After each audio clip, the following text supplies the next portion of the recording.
ಪನ್ನೇರಳೆ ಹಣ್ಣು ಅಂತಾರೆ. ಈ ಹಣ್ಣು ತಿನ್ನೋದು ತುಂಬ ಸ್ವೀಟಾಗಿರುತ್ತೆ. ಇದಿನ್ನೂ ಸ್ವಲ್ಪ ದೊಡ್ಡದಾಗುತ್ತೆ. ಹೂವು ನೋಡಿ ಇದ್ರದ್ದು ಈ ಥರ ಇರುತ್ತೆ ನೋಡಿ. ಇಲ್ಲೊಂದು ಕಾಯಿ ಇದೆ, ಇಲ್ಲಿದೆ ನೋಡಿ ದೊಡ್ಡ ಸೈಜ್ ನೋಡಿ. ಇದನ್ನು ಕಟ್ ಮಾಡ್ಕೊಂಡು ತಿನ್ಬೋದು. ನಾನು ಆಮೇಲೆ ತೋರಿಸ್ತೀನಿ ಇದನ್ನು. ಇದರಲ್ಲಿ ಒಂದೇ ಒಂದು ಸಿಂಗಲ್ ಬೀಜ ಬರುತ್ತೆ, ಒಂದೋ ಎರಡೋ ಬರುತ್ತೆ. ಅದನ್ನು ತೆಗೆದು ತಿನ್ನಬೇಕು. ಕೆಳಗೆಲ್ಲ ಉದ್ರಿದ್ದಾವೆ ನೋಡಿ. ನೋಡಿ ಅಲ್ಲೊಂದಿದೆ, ಕಾಣಿಸ್ತಾ ಇಲ್ಲ ಅನಿಸುತ್ತೆ. ಆಮೇಲೆ ಆ ಕಡೆ ತೋರಿಸ್ತೀನಿ.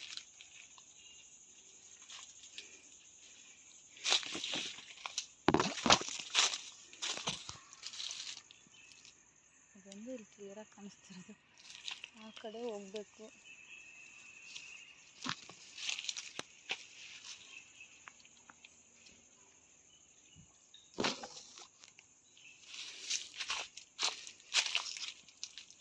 ನೋಡಿ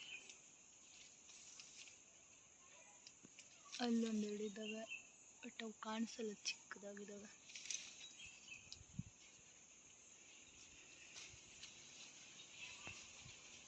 ಇಲ್ಲೊಂದಿದೆ.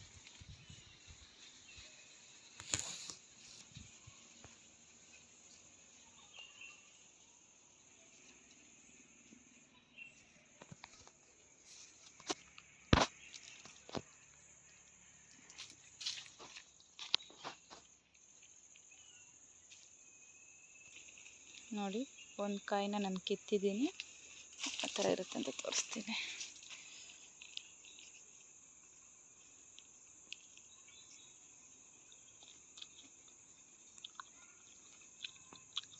ನೋಡಿ ಈ ಥರ ಸಿಂಗಲ್ ಬೀಜ ಇರುತ್ತೆ. ತಿನ್ನೋಕ್ಕೆ ತುಂಬ ರುಚಿಯಾಗಿದೆ ನೋಡಿ. ಈ ಥರ ಫುಲ್ ವೈಟ್ ಕಲರ್ ಆದರೆ ಇದು ಹಣ್ಣಾಗಿರುತ್ತೆ ಅಂತ. ಇದಿನ್ನೂ ಸ್ವಲ್ಪ ಹಣ್ಣಾಗಿದೆ. ಇಲ್ಲಿ ನೋಡಿ, ಇದು ಫುಲ್ ಕಾಯಿದೆ. ಇಲ್ಲಿ ಒಳಗಡೆ ಒಂದಿದೆ ನೋಡಿ, ಇದು ಹಣ್ಣಾಗಿದೆ, ತಿನ್ಬೋದು ನೋಡಿ. ಈ ಥರ ಇರುತ್ತೆ.